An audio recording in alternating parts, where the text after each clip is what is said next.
Commander Jake Morrison stood at the main screen of the exploration ship called Harmony. The stars looked peaceful outside the thick windows. His crew had been flying through space for 6 months now, looking for new planets that might have life. On them, today felt like any other day until the ship's computer started making strange beeping sounds. "Commander, we're getting some weird readings from the fourth planet," said Lieutenant Sam Carter from his seat at the control panel. Sam had been a music teacher back on Earth before he joined the space program. He knew sounds better than most. People on the ship. Jake walked over to look at the numbers on Sam's screen. "What kind of readings?" "It's not like anything we've seen before, sir. It's not radio signals or heat signatures. It's something else completely." Sam pressed a few buttons, and the sounds came through the ship's speakers. Strange musical notes filled the bridge, rising and falling like a sad song. Dr. Lisa Bennett looked up from her science station. She studied alien life forms for a living, though she had never actually found any real aliens before. "Commander, these patterns are too organized to be natural. Something is making these sounds on purpose." The sounds were beautiful in a way. That made everyone on the bridge stop what they were doing to listen. The notes seemed to tell a story, but nobody could understand what the story was about.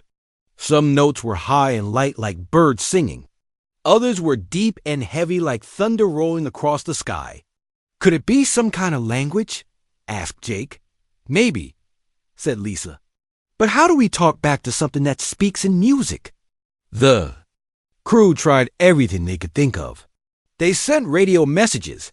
They flashed lights and patterns. They even tried playing Earth music back toward the planet. Nothing worked. The strange songs from the planet kept playing, but they didn't change or respond to anything the humans did. Hours passed. The day crew was getting tired, and the night crew was coming to take their places. Chief Engineer Carlos Rodriguez walked onto the bridge to give his daily report about the ship's engines. Behind him walked his 3-year-old daughter Mia, holding a small stuffed rabbit. "Sorry, Commander," Carlos said quickly. "Maria is working late in the medical bay, and I couldn't find anyone to watch Mia." Jake smiled at the little girl. Space was lonely, and having a child on the ship made everyone remember what they were fighting to protect back home. "Don't worry about it, Carlos. She can stay for a few minutes." Maya had big brown eyes and curly black hair. She was small for her age, but very smart. She looked around the bridge with wonder, like she always did. Everything on a spaceship was exciting when you were 3 years old. The alien music was still playing through the speakers. Mia heard it and tilted her head to one side, the way children do when they're trying to understand something new. She listened for a long moment, then started humming along. At first, nobody noticed. Adults were too busy talking about technical things and trying to solve the mystery of the alien sounds. But Mia's small voice was pure and clear. She wasn't trying to copy the alien music exactly. Instead, she was adding her own melody that somehow fit perfectly with the strange notes coming from the planet. Sam was the first to realize what was happening. His music teacher training made him notice when two melodies work well together. "Wait," he said, holding up his hand for everyone to be quiet. "Listen." The bridge became silent except for Mia's gentle humming and the alien music. Something amazing was happening. The sounds from the planet were changing. They were getting stronger and more organized. The random musical notes were starting to form patterns that almost sounded like answers to Mia's humming. "My God," whispered Lisa. "They're responding to her." Jake stared at the little girl who was still humming without realizing that she might be making the most important discovery in human history. "Are you saying that a 3-year-old just made first contact with an alien species?" The music from the planet was definitely different now. It was more excited, more hopeful. The alien song seemed to be trying to match Mia's simple melody. When she hummed high notes, the alien music went high too. When she hummed low notes, they followed her down. Carlos picked up his daughter, not sure if he should be proud or scared. "Mia, sweetheart, what are you doing?" "The music is sad, Papa," Mia said in her small voice. I'm trying to make it happy. And somehow she was. The alien music was becoming brighter and more cheerful. It was like listening to someone learn to. Smile again after being sad for a very long time. Dr. Bennett was recording everything on her equipment. Commander, I think we need to keep Mia here. Whatever she's doing, it's working. The aliens are definitely trying to communicate with her. Jake had been trained for many different situations, but nobody had ever told him what to do when a toddler became his best diplomat. Carlos, would you be okay with Mia staying on the bridge for a while? This could be the most important moment in human history. Carlos looked at his little daughter, who was still humming and making the sad alien music sound happy. He was scared, but he was also proud. If Mia can help, then yes. But I'm staying too. Of course, said Jake. For the next hour, Mia sat on her father's lap and hummed along with the alien music. She seemed to understand something of the sounds that all the trained scientists and officers could not figure out. When the alien music was fast, she hummed fast songs. When it was slow, she sang slow lullabies. The aliens were learning from her too. Their music was becoming more like Earth music, with rhythms and melodies that humans could understand. It was like watching two people learn each other's language, except the language was made of songs instead of words. We need to send a message to Earth Command, Jake said quietly to Sam. Tell them we've made contact with an alien species.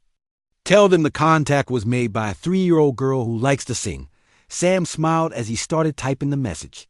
They're never going to believe this, sir. Jake looked at Mia, who was giggling as the alien music played a tune that sounded almost like a children's song from Earth. I'm not sure I believe it myself, but here we are. The bridge was filled with the most beautiful music anyone had ever heard. It was alien and human at the same time, strange and familiar, sad and happy, all mixed together. And at the center of it all was one small girl who had done something that all the computers and scientists in the galaxy could not do. She had made friends with the stars. 3 days had passed since Mia first sang with the strange music from the planet. The little girl now spent most of her time on the bridge, sitting in a special chair that Carlos had built for her.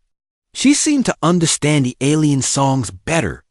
Each day, and the aliens were learning from her Dr. Lisa Bennett, had not slept much during those 3 days. She was too excited about what they were discovering. The aliens were not just making random music. They were trying to talk using only sounds and melodies. It was like learning a completely new language, except this language had no words at all. Commander, I think I'm starting to understand how their communication works, Lisa said to Jake during the morning meeting. When they make high, fast notes, they seem happy or excited. When the music is low and slow, they appear sad or worried. Captain Amy Foster had arrived on the ship the day before. She was Jake's superior officer, sent from Earth to take charge of this historic first contact. Amy was known for being smart and careful, but even she was amazed by what little Mia could do. So, you're telling me that these aliens communicate entirely through music? Amy asked. That's what it looks like, said Dr. Kevin Walsh. Kevin was the ship's expert on different cultures. He had studied how people from different countries and planets communicated, but he had never seen anything like this before. They don't seem to use words, pictures, or numbers. Just pure musical expression. Sam Carter was working at his station, recording all the different melodies the aliens made. I've been analyzing their music patterns. They have basic melodies for simple things like yes and no. But when they want to say something complex, they combine different tunes together into longer songs. Mia was humming softly in her chair, responding to a gentle melody coming from the planet. She looked up at the adults with her big brown eyes. They're not from here, she said in her small voice. What do you mean, sweetheart? Asked Amy, kneeling down to talk to Mia at her level. They're far from home, like us. They're looking for friends. Mia went back to humming, adding her own melody to the alien song. Doc Kevin wrote down what Mia had said. Over the past few days, the little girl had made several comments about what the aliens were feeling or thinking. Somehow, she could understand. Things about their music that the trained scientists could not figure out. Lisa was looking at her computer screen with excitement. The aliens are sending us something new. It's much more complex than anything we've heard before. The speakers filled with the most beautiful and complicated music anyone on the ship had ever heard. It had multiple melodies playing at once, creating harmonies that made everyone stop to listen. The music told a story without using any words. It spoke of long journeys through space, of searching for something important, of loneliness and hope. "It's incredible," whispered Sam. "They're not just communicating. They're sharing their history with us." Amy looked amazed. "You mean this?" "Is their version of telling us about their civilization?" "I think so," said Kevin. "Many human cultures use songs and stories to pass down their history. Maybe these aliens do the same thing, but with pure music." The alien song continued for almost an hour. It had parts that sounded like celebration, parts that sounded like sadness, and parts that sounded like great discoveries. Mia listened to the whole thing, sometimes humming along, sometimes just sitting quietly with tears in her eyes.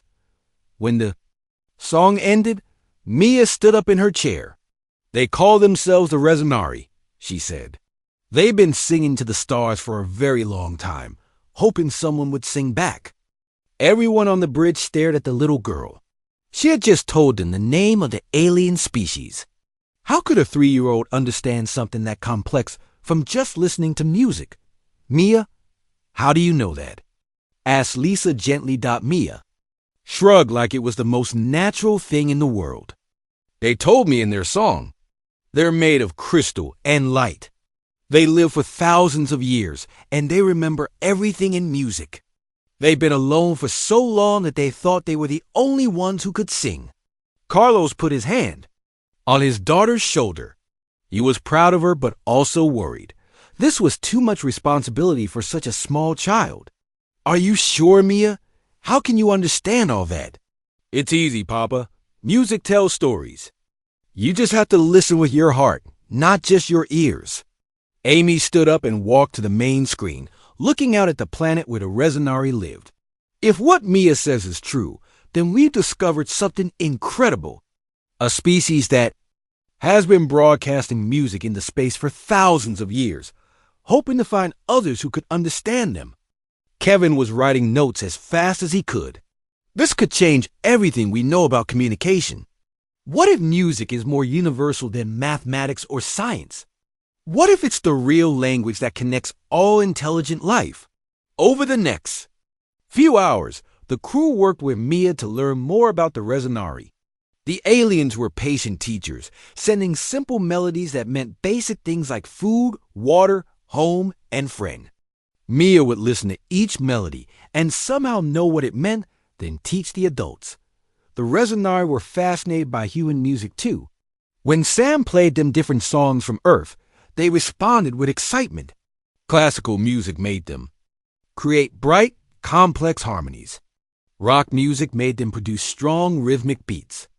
Children's lullabies made them sing the gentlest, most peaceful melodies anyone had ever heard.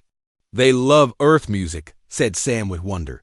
"They're trying to learn our musical styles." Lisa was recording everything. "Commander, we need to contact Earth immediately.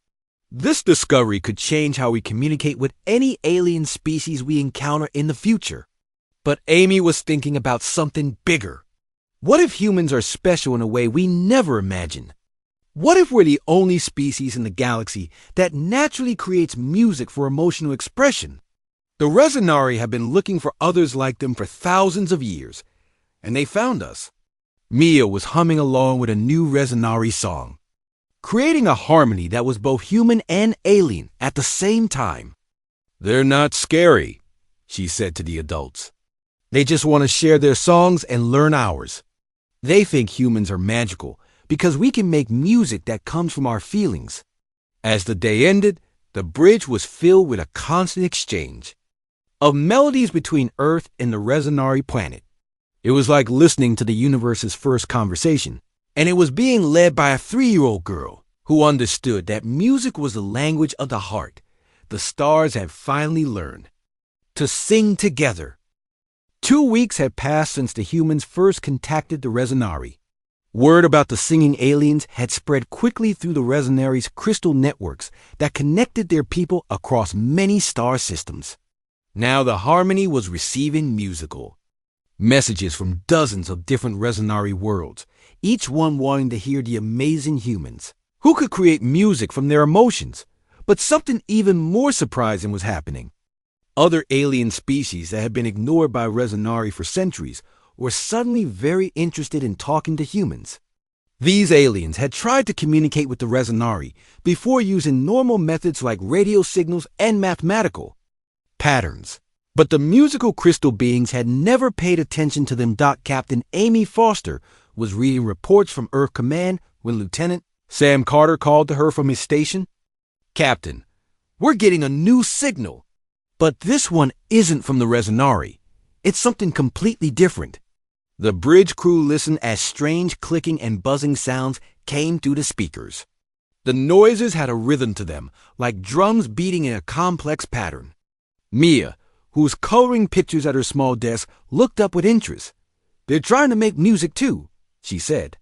"But they don't know how to sing like the crystal people." Dr. Kevin Walsh was excited. "It sounds like percussion instruments, drums and rhythm patterns. This could be another species trying to communicate through music." Within an hour, the Harmony was in contact with the Zephyrians, a race of insect-like beings who lived on gas giant planets. They had been listening to the musical conversations between humans and Resonari, and they wanted to join in.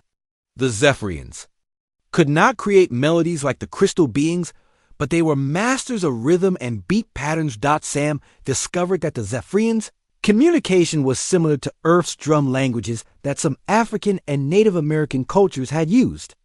"Captain, I think I can work with this. The patterns they're making remind me of traditional drumming from Earth." Mia walked over to Sam's station and listened to the Zephyrian rhythms. She started clapping her hands in time with their beats, then began singing a simple melody over their percussion. The effect was magical. The Zephyrians' drumming became more excited and complex, creating rhythms that perfectly supported Mia's singing.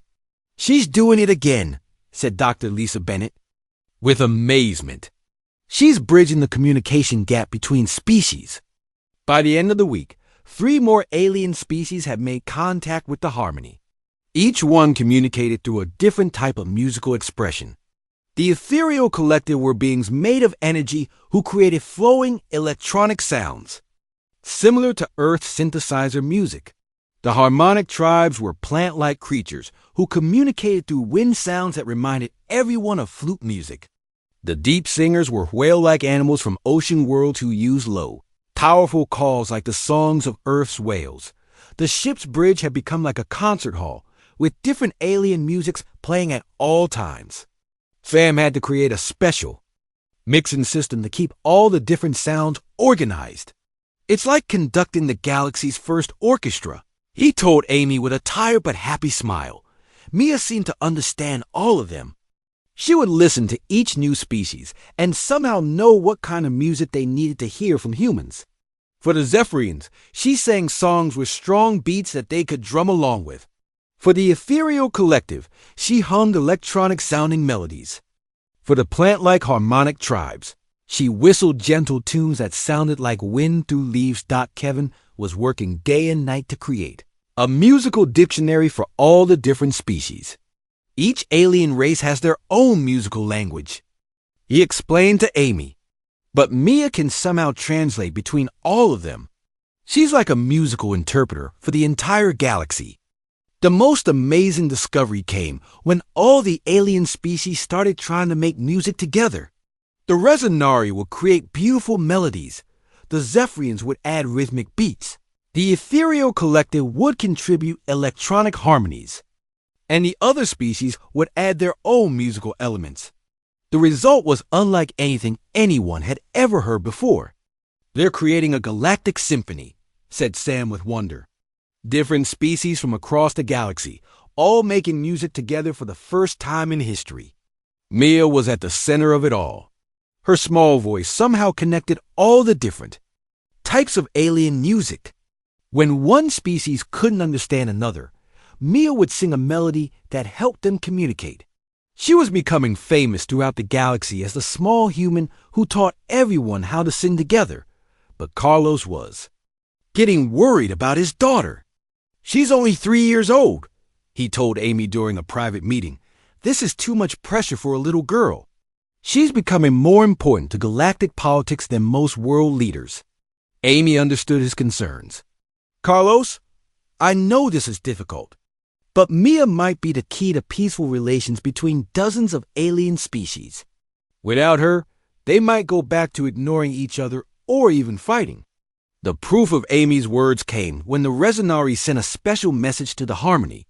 Kevin translated it with Mia's help. "They're saying that humans are the first species they've ever met who can serve as musical ambassadors between different races. They want to invite Earth to join something called the Galactic Harmony Council." Dr. Bennett was reviewing all the data they had collected.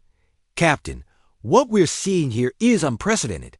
Humans aren't just another species in the galaxy.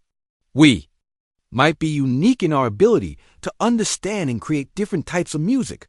We could be the galaxy's natural diplomats." That evening, as the bridge filled with the combined music of 6 different alien species, Mia sat in her father's lap and listened to the beautiful sounds. "Papa," she said quietly, "the stars are singing together now. They're not lonely anymore." Carlos held his daughter close and listened to the galactic symphony that she had helped create. Music from crystal beings, insect drummers, energy creatures, plant singers, whale-like calls, and human melodies all blended together in perfect harmony. "You did this, little one," he whispered to Mia. "You taught the galaxy how to make music." Together, Mia smiled and started humming along with the alien symphony. Her small voice added the final piece that made all the different alien musics sound like one beautiful song. For the first time in galactic history, dozens of different species were communicating in perfect harmony, and it all started with one little girl who believed that music could bring everyone together. The Galactic Symphony had been playing for 3 months when everything suddenly went quiet. Captain Amy Foster was in her ready room reviewing reports from Earth Command when Lieutenant Sam Carter's voice came over the ship's communication system, sounding worried and confused. "Captain, please come to the bridge immediately. Something's wrong with our communications." Amy hurried to the bridge and found the entire crew staring at their silent equipment. The beautiful music that had filled the harmony for months was completely gone. No Resonari melodies, no Zephyrian drums, no electronic sounds from the ethereal collective. Just empty, cold silence. "What happened?" Amy asked. Sam was checking all his equipment with desperate hands. "Everything just stopped at the same time. Captain, all communication with every alien species cut off at exactly 14:32 ship time. Our equipment is working fine, but nobody's out there anymore." Little Mia was sitting in her chair looking very sad. She had been trying to hum her usual songs, but without the alien music to sing along with, her voice sounded small and lonely in the quiet bridge. "The music is gone," Mia said with tears in her eyes. "Someone made it go away." Dr. Lisa Bennett was scanning space with all the ship's sensors. "Captain, I'm detecting some kind of energy field spreading through this sector of space. It's not like anything we've encountered before. It seems to absorb sound waves and musical frequencies." Chief Security Officer Ryan Palmer had been monitoring communications from other human ships in the area. "Captain, we're getting reports from the colony ship New Boston. They say their communication with the Harmonic tribes was cut off yesterday. The mining station at Alpha Centauri lost contact with the Deep Singers 2 days ago." Amy felt a cold fear growing in her stomach. "Are you saying that someone is systematically cutting off musical communications throughout human space?" "It looks that way, Captain," said Ryan grimly. Dr. Kevin Walsh was studying the pattern of communication losses on his computer. Captain, this isn't random. Someone is deliberately targeting worlds and ships where humans have established musical relationships with alien species. They're moving in a specific pattern, heading toward Earth. Over the next few days, the situation got worse. More human colonies and ships lost their alien musical contacts. The Resonari, who had been so excited to share their songs with humans, stopped broadcasting entirely. The joyful galactic symphony that Mia had helped create was being replaced by an expanding zone of complete silence. The breakthrough came when Dr. Bennett detected a new type of ship approaching their position. It was unlike any vessel in the database, made of a strange black material that seemed to absorb light and sound. When it got close enough, it sent a message to the Harmony, but not through music or normal radio signals. Instead, words appeared directly on their computer screens. "We are the Nulari. You will cease all acoustic contamination immediately. Return to your home system and abandon this dangerous behavior." Amy stared at the message. Acoustic contamination? They're talking about music like it's some kind of pollution. Kevin was researching everything the ship's computer had about unknown alien species. "Captain, I found something. There are old reports from deep space exploration missions about a species that destroyed their own homeworld with sonic weapons. They were called the Silent Ones in those reports." "The Nulari," said Amy quietly. "They must be the Silent Ones." Another message appeared on their screens. "Your musical interactions with other species threaten galactic stability. We have eliminated similar dangers throughout the galaxy for over 500 Earth years.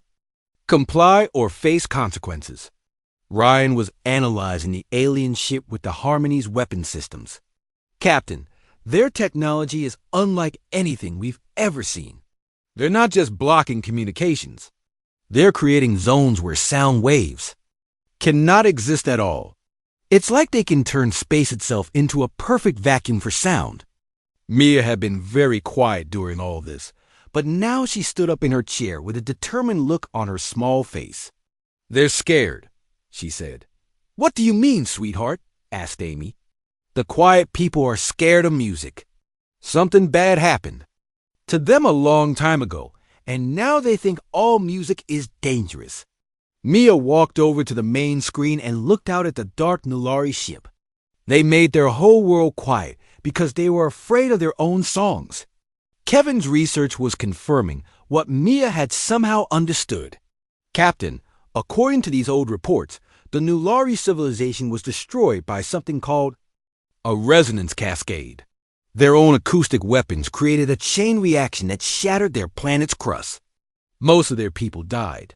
So they blame music for destroying their world," said Amy with understanding. "That's why they've been stopping musical communication throughout the galaxy." Dr. Bennett was studying the energy field around the Nulari ship.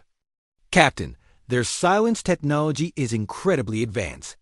They can create areas where sound waves cannot propagate at all. In those zones, not only can't you communicate through music, you can't even speak normally." The Nulari sent another message. "You have 24 Earth hours to cease musical activities and leave this sector. We will not allow another species to develop the acoustic weapons that destroyed our homeworld." Ryan was working on defensive strategies, but he looked frustrated. "Captain, how do you fight an enemy that can make it impossible for us to coordinate our actions? If they can create silence zones around our ships, we won't be able to communicate with each other during battle." Amy was thinking hard about their options when Mia tugged on her uniform sleeve. "Captain Amy, I want to talk to the quiet people." "Mia, they don't want to hear music. They're afraid of it." "But that's why I need to talk to them," Mia said with the simple logic that only children possess. "Maybe if they hear that music can be gentle and safe, they won't be scared anymore."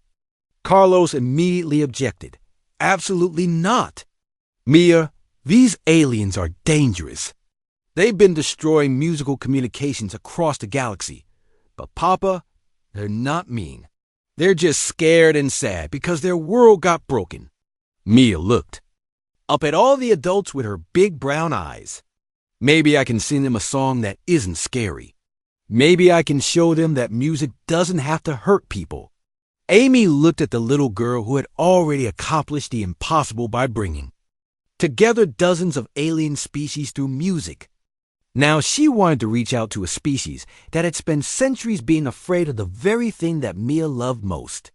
"It's too dangerous," said Carlos firmly, but Amy was thinking about what Mia had said. The Nulari were afraid of music because it had destroyed their world. What if someone could show them that music could also heal and bring peace?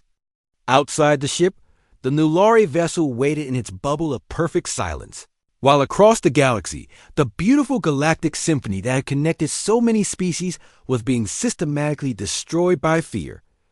And in that silence, a 3-year-old girl believed that the right song could heal even the deepest wounds. The attack came without warning. Captain Amy Foster was eating breakfast when Chief Security Officer Ryan Palmer's urgent voice filled the dining hall. "All hands to battle stations. The Nulari fleet is attacking human colonies." Amy ran to the bridge where chaos was waiting for her. The main screen showed reports coming in from across human space. The Nulari had not destroyed any planets or killed anyone, but they had done something worse. They had made entire worlds silent. Lieutenant Sam Carter was trying to coordinate with other human ships, but his voice sounded desperate. "Captain, it's impossible to organize any defense. The Nulari ships create these silent zones around our vessels. Once you're caught in one, you can't communicate with anyone else. Our fleet commanders can't give orders to their ships." Dr. Lisa Bennett was studying the attack patterns on her computer. "Captain, they're being very careful. They're not trying to destroy our colonies. They're making them quiet. Every world where humans establish musical relationships with alien species has been silenced." 3-year-old Mia was sitting in her chair, but she wasn't humming like she usually did. Her small face looked worried and sad. "The galaxy is getting quiet again," she said softly. "All the alien friends are hiding because they're scared." Ryan was trying to develop new fighting strategies, but everything he tried failed against the Nulari's silence technology. "Captain, traditional military tactics don't work when the enemy can make it impossible for us to communicate during battle. How do you coordinate an attack when your ships can't talk to each other?" The situation got worse over the next few days. Human colonies were calling for help, but the Nulari silence fields made it almost impossible to send rescue missions. Earth Command tried to send battle fleets, but the Nulari would surround them with silent zones, and the ships would drift apart. Unable to work together, Dr. Kevin Walsh had been studying everything they knew about the Nulari and their history. "Captain, I think I understand their strategy. They're not trying to conquer us. They want to force humanity to give up music entirely. They believe that if they make musical communication impossible, we'll eventually stop trying to use it." Amy was feeling frustrated and helpless. But music isn't just a weapon for humans. It's how we express our emotions, how we connect with each other, how we make friends with alien species. They want us to give up part of what makes us human. The turning point came when Mia made an unexpected observation. She had been very quiet for days, listening to the reports of silence spreading across human space. Then suddenly she stood up in her chair and walked over to Sam's station. "Mr. Sam, can you play me some of my favorite songs from Earth?" Sam looked confused. "Mia, sweetheart, the Nulari might detect any music we play and attack us. Please?" Mia asked with her big brown eyes. Sam looked at Amy, who nodded. He played some gentle children's songs through the bridge speakers. Mia listened carefully, then started humming along. But instead of humming the melodies, she was humming during the quiet parts between the notes. "Mia, what are you doing?" asked Dr. Bennett. "I'm singing the spaces," Mia said simply. "The quiet parts are music too. They're just as important as the loud parts." Everyone on the bridge stared at the little girl. Kevin suddenly understood what she meant. "Captain, in music theory, the rests and pauses are just as important as the notes. They give music its rhythm and structure." Mia is treating silence as part of the music instead of the opposite of music. Sam was getting excited. She's right. In many Earth musical traditions, the spaces between notes are considered musical elements. Some composers have even written pieces that are mostly silenced with just a few notes. Amy felt a spark of hope. Are you saying that we could turn the Nulari's weapon against them? Use their silence as part of our music instead of letting it stop our music? Over the next week, Mia worked with Sam and the Resonari to develop something completely new. They called it silence music, compositions that use quiet spaces as deliberate musical elements. Instead of fighting against the Nulari silence zones, they incorporated them into their songs. The breakthrough came when they established contact with a Resonari crystal ship that had been hiding in an asteroid field. Using the new silence music techniques, they could communicate even when the Nulari create quiet zones around them. The pauses and gaps became part of their conversation instead of preventing it. It's working, said Sam with amazement. We're actually using their silence technology to enhance our music instead of stopping it. News of the new technique spread quickly through the remaining human fleets and alien allies. The Zephyrians discovered they could create rhythm patterns using the Nulari silence zones as drum beats. The Ethereal Collective learned to make their electronic music flow around the quiet areas like water flowing around rocks. But the real test came when a massive Nulari fleet surrounded Earth itself. Hundreds of their dark ships created an enormous silence field around humanity's home planet. It looked like the end of human musical culture. That's when Mia made her boldest suggestion yet. Captain Amy, I want to sing to all the Nulari ships at once. Mia, that's too dangerous, said Carlos immediately.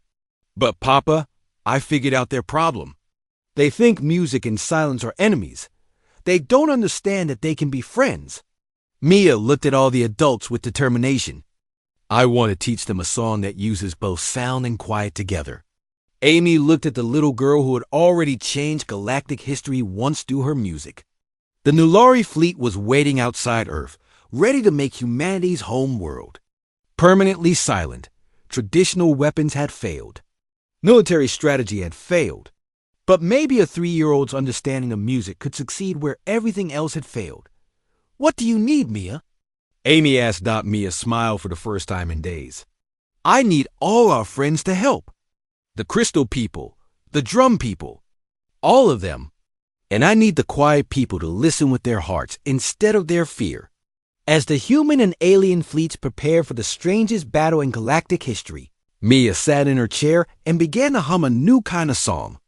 It was a melody that embraced both sound and silence, treating them not as enemies, but as partners in creating something beautiful.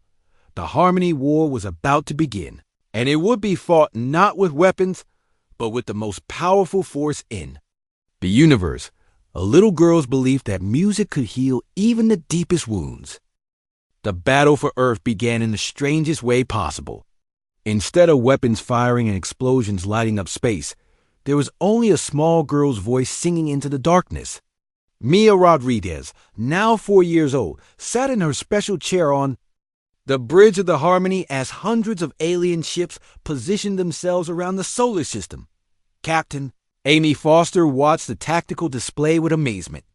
The Resonari crystal ships had arranged themselves in perfect musical formations. The Zephyrian drum vessels were spread out in rhythm patterns. The Ethereal Collective's energy beings had created a network of electronic harmony throughout the space around Earth, and at the center of it all, the Nulari fleet waited in their dark, silent ships. All ships report ready, Captain, said Lieutenant Sam Carter. The Galactic Orchestra is in position. Mia took a deep breath and began to sing. Her voice was still small and sweet, but now it was carried by the most powerful communication system ever built. Every human ship, every alien vessel, every space station in the solar system amplified her song and sent it toward the Nulari fleet. The song was unlike anything anyone had ever heard before. Mia sang notes and melodies, but she also sang the spaces between notes. She made the silence part of her music instead of the enemy of her music. When the Nulari ships created their quiet zones, Mia's song treated those silent areas like instruments in her cosmic orchestra. Chief Security Officer Ryan Palmer was monitoring the Nulari fleet's response. "Captain, something's happening to their ships. The silence fields are still active, but they're not expanding anymore. It's like they're listening." Dr. Lisa Bennett was recording everything on her scientific equipment. The Nulari vessels are starting to resonate. Their hull materials are vibrating in harmony with Mia's song.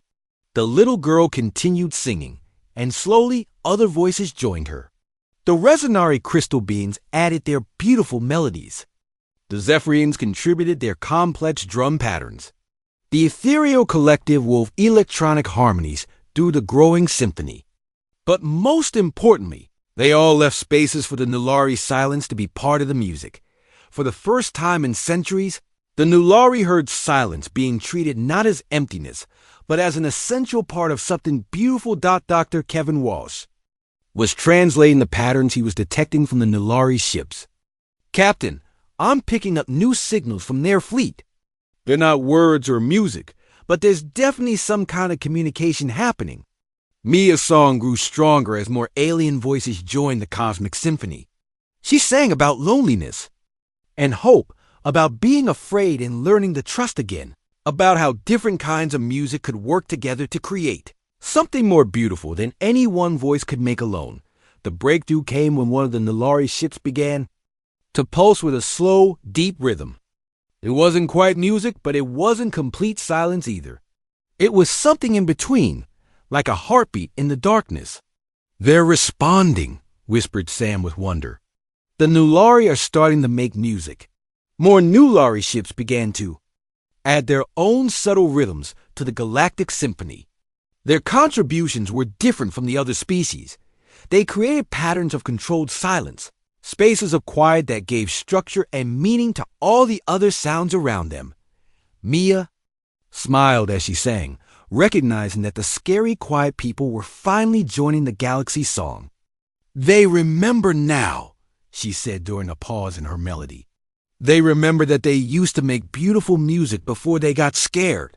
Captain Amy Foster felt tears on her cheeks as she watched the impossible scene unfolding around Earth. Hundreds of ships from dozens of different species, all making music together in the vast emptiness of space. And at the center of it all, the Nulari were learning to turn their mastery of silence into a new kind of musical expression. The song continued for hours. Each species added their own musical voice to the growing symphony, but they all left room for the Nulari's contribution of structured silence. The quiet zones that had been weapons of fear were becoming instruments of peace and beauty. Carlos Rodriguez held his daughter close as she sang the song that was saving the galaxy. "I'm so proud of you, little one," he whispered in her ear. "Papa." "The music was always there," Mia said softly. "The quiet people just forgot how to hear it." As the galactic symphony reached its climax, something incredible happened. The Nulari ships began to change. Their dark, light-absorbing hulls started to develop patterns of crystal similar to the resonary vessels. They were becoming beings who could create both sound and silence, who understood that music needed both voices and pauses to be complete. The first Nulari message in centuries came not through computer screens, but through their own form of music. It was a song of apology and gratitude, of sorrow for the destruction they had caused, and joy for the healing they had found. Dr. Bennett translated the harmonic patterns with Mia's help. They're saying that they had forgotten their own musical heritage. Before their world was destroyed, they were composers who specialized in the spaces between notes. They created music by shaping silence itself. Amy realized what this meant. So they weren't naturally opposed to music. They were originally musicians who became afraid of their own art after it was turned into a weapon. The Galactic Symphony slowly came to an end, but the connections it had created would last forever. The Nulari had rejoined the musical community of the galaxy, bringing their unique understanding of how silence and sound could work together. The other species had learned that even the scariest enemies might just be friends who had forgotten. How to sing dot in the months that followed, the galaxy became more musical than ever before. The Nulari taught other species how to use controlled silence as a musical element. Human children learned songs that incorporated resonant crystal harmonies and Zephyrian drum patterns. The ethereal collective discovered new forms of electronic music that flowed around Nulari. Quiet zones like rivers around peaceful islands. Earth became the recognized center of galactic musical diplomacy. Alien species came from across the galaxy to learn about human musical traditions and to share their own songs with the species that had taught the universe how to sing together. And Mia, the little girl who had started it all by humming along with alien music, became known throughout the galaxy as the great composer, the one who wrote the song that brought silence and sound together in perfect harmony.